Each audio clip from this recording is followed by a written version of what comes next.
Assalamualaikum warahmatullahi wabarakatuh. Welcome back to my channel. Nah, pada kesempatan kali ini saya akan menjelaskan materi terakhir di bab 1 ini ya, yaitu materi tentang titik berat. Nah, jadi apa sih yang dimaksud dengan titik berat? Titik berat itu adalah suatu titik yang dimiliki oleh benda baik satu dimensi, dua dimensi maupun tiga dimensi. Nah, pada titik tersebut benda akan berada pada keadaan yang setimbang. Misalnya kalau benda satu dimensi itu kayak batang gitu ya, atau busur lingkaran maupun busur setengah lingkaran. Kemudian kalau benda dua dimensi, contohnya seperti persegi, segitiga. Kalau tiga dimensi, misalnya kayak kerucut, tabung, dan lain-lain. Ya, nanti untuk rumus menentukan letak titik berat pada benda satu dimensi, dua dimensi, dan tiga dimensi nanti akan saya tampilkan di video ini.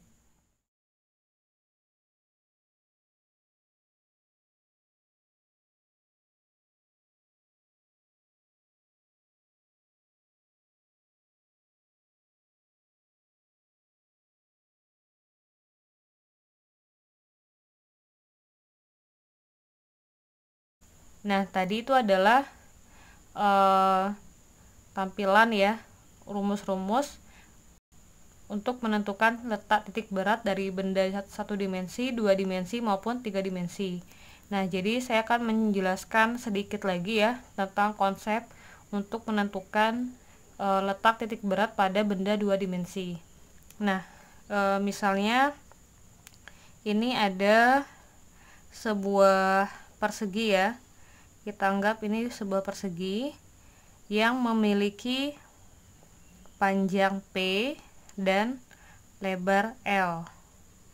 Nah, kalau kalian lihat di rumus yang udah saya tampilkan di awal tadi, ya, rumus untuk menentukan titik beratnya untuk koordinat Y itu adalah setengah L, ya kan? Atau kita pakai L kapital aja ya.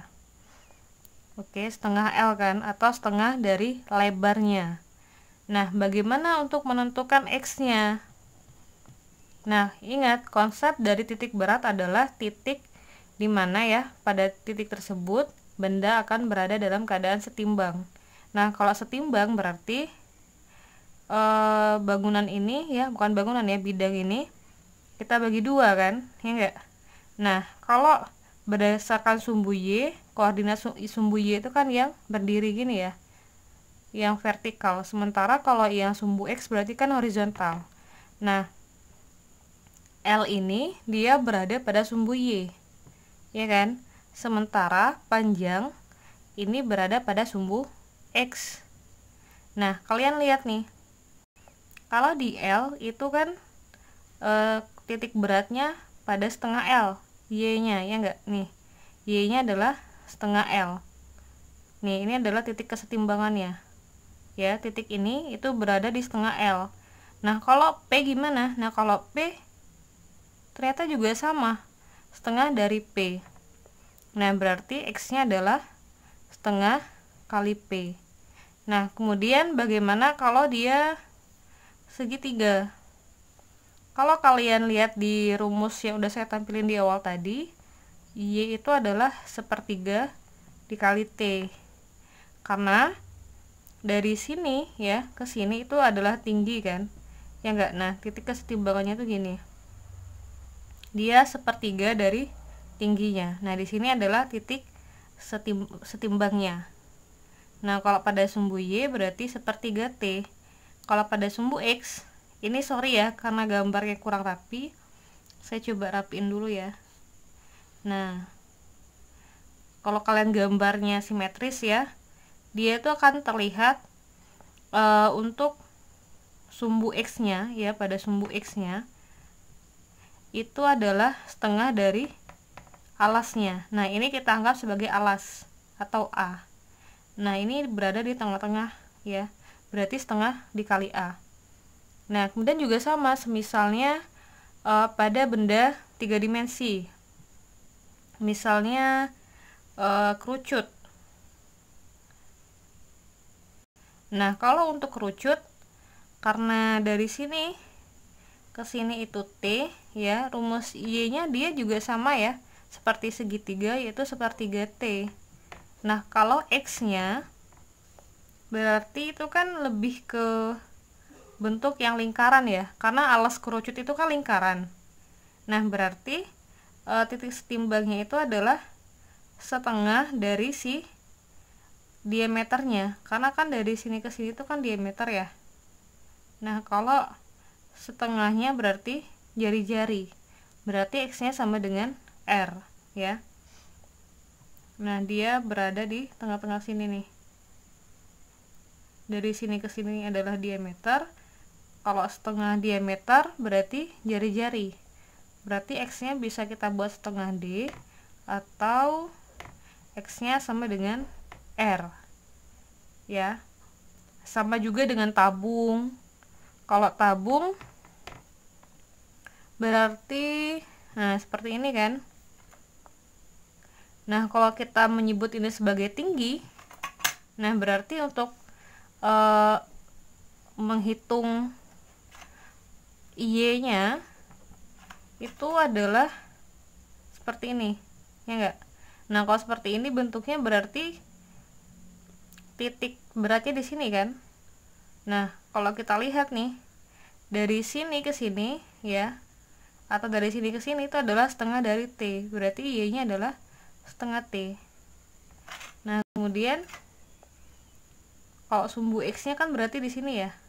Nah, di daerah sini, dari sini ke sini adalah diameter. Setengah dari diameter berarti jari-jari, berarti X-nya sama dengan R. Jadi konsepnya seperti itu. Nah, kalau tadi kita sudah memahami ya untuk rumus masing-masing benda, baik benda 1 dimensi, 2 dimensi maupun 3 dimensi. Tapi itu dia koordinatnya per bendanya. Kalau biasanya di titik berat ya, di soalnya itu nggak cuma satu benda aja, tapi ada beberapa benda. Nah, untuk menghitung ya berapa koordinat titik berat dari beberapa benda, kita menggunakan persamaan. Kalau XO-nya itu adalah X1 L1 ditambah X2 L2 ditambah bla bla bla ditambah XN LN dibagi L1 ditambah L2 ditambah bla bla bla ditambah LN. Nah, persamaan ini itu disesuaikan dengan berapa banyak bidangnya atau bendanya. Kalau dia cuma 2, ya berarti cukup sampai X1 L1 ditambah X2 L2 dibagi L1 ditambah L2. Kalau dia 3, ya buatlah sampai 3. Jadi menyesuaikan ke soalnya. Nah, kalau untuk menghitung di titik Y0 nya, ya persamaannya persis sama, hanya saja X-nya kita ganti dengan Y, sehingga menjadi Y1 L1 ditambah Y2 L2 ditambah YN ditambah bla bla bla ditambah YN LN dibagi L1 ditambah L2. Jadi X ini adalah titik yang udah kita dapatkan dari menggunakan rumus yang tadi. Misalnya kalau batang misalnya ya, kalau batang kan berarti lurus aja nih, dia kan punya panjangnya L ya enggak. Nah, berarti X nya itu adalah setengah dari L, karena kan dia bakalan setimbangnya di sini ya, setengah dari panjangnya. Nah, yang nilai X inilah kita masukkan ke X1 nya. L1 nya itu berarti panjang batangnya berapa gitu ya. Kemudian untuk benda 2 dimensi persamaannya hampir sama ya.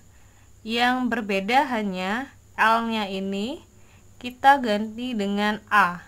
Karena kalau benda 2 dimensi itu kan identik dengan luas. Nah, luas itu di fisika lambangnya adalah A ya, sehingga persamaannya menjadi XO adalah X1 A1 ditambah X2 A2 ditambah bla bla bla ditambah XN AN dibagi A1 ditambah A2 ditambah bla bla bla ditambah AN. Nah, kalau YO nya ya atau Y0 nya berarti Y1 A1 ditambah Y2 A2 ditambah bla bla bla ditambah YN AN dibagi A1 ditambah A2 ditambah bla bla bla ditambah AN.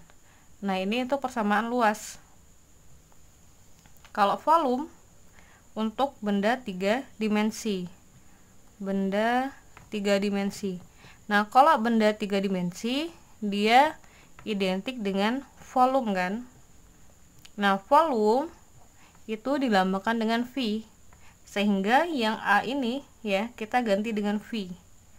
Persamaannya menjadi XO adalah X1 V1 ditambah X2 V2 ditambah bla bla bla ditambah XN VN dibagi V1 ditambah V2 ditambah bla bla bla ditambah VN. Nah, kalau YO nya berarti Y1 V1 ditambah Y2 V2 ditambah bla bla bla ditambah YN VN dibagi V1 ditambah V2 ditambah bla bla bla ditambah VN.